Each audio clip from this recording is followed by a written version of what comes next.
Hello बच्चों, चलो सारे बच्चों इकट्ठे हो जाओ।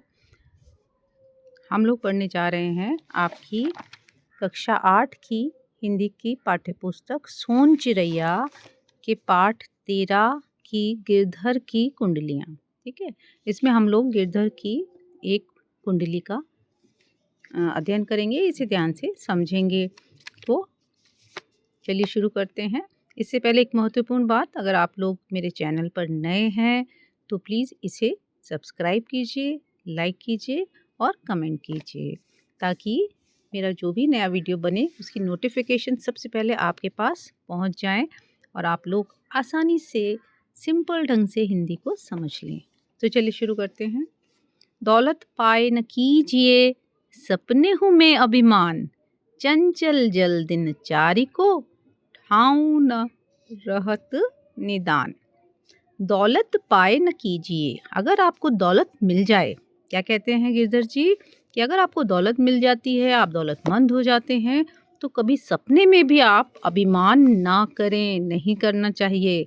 क्योंकि क्या होता है, चंचल, चंचल मतलब अस्थिर। चंचल जल, जल कैसा होता है, जल को अगर आप बाल्टी को लुढ़का देते हैं तो क्या होता है, थोड़ी देर में पानी दिखना ही बंद हो जाता है, क्योंकि वो तो बह के कहीं का कहीं चला जाता है, विलीन हो जाता है। तो जिस तरह से जल चंचल होता है, उसी तरह से धन भी चंचल होता है और वो 4 दिन ही हमारे साथ रहता है। 4 दिन अर्थात 4 दिन हमें इस तरह से कहा गया है, एक तरह से उपमा दी गई है ना, कि 4 दिन मात्र, यानी कि कुछ ही दिन। कहने का तात्पर्य है कि कुछ ही दिन हमारे साथ रहता है ना।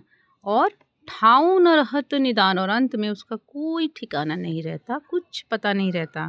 ठाऊं न रहत निदान, जियत जग में यस जस लीजै। इसीलिए वो कहते हैं कि जिस चीज़ का कोई ठिकाना ही नहीं है, जिसका कुछ पता ही नहीं है कि वो कहाँ चला जाएगा, उस पर आप सपने में भी अभिमान ना करो।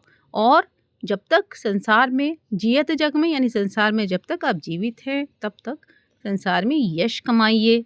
यश कैसे कमाइए, मीठे वचन सुनाए, विनय सब ही की कीजिए, यानी मीठे वचन सुनाइए, मीठी मीठी वाणी में बात करिए। विनय, विनय, विनय अर्थात विनम्रता, सबके साथ विनम्रता पूर्ण व्यवहार कीजिए।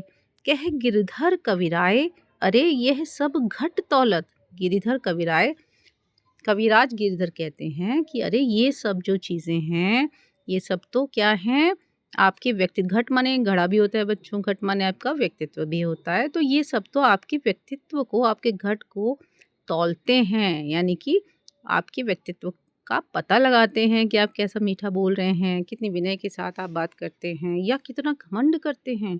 इसी से आपकी व्यक्तित्व का, आपकी पर्सनैलिटी का पता चलता है। पाहुन निस्दिन चार, रहत सब ही के दौलत। जो दौलत यानी कि जो धन है, वो तो पाहुन है। पाहुन अर्थात मेहमान है। मेहमान हमारे घर में आते तो कितने दिन रहते हैं, 1 दिन, 2 दिन, 4 दिन, है ना। तो उसी तरीके से धन भी हमारा एक तरह से पाहुन है, जो 4 दिन के लिए मेहमान की तरह ही हमारे पास रहेगा, किसी के पास नहीं टिकेगा, है ना। वो सभी के पास जो धन है वो 4 दिन का मेहमान होता है। इसलिए अगर हमारे पास धन आता है ईश्वर की कृपा से, तो हमें सपने में भी अभिमान नहीं करना चाहिए। चलिए ठीक है, एक बार फिर से, अगर आप लोगों ने चैनल को सब्सक्राइब नहीं किया है तो प्लीज़ सब्सक्राइब कर लीजिए।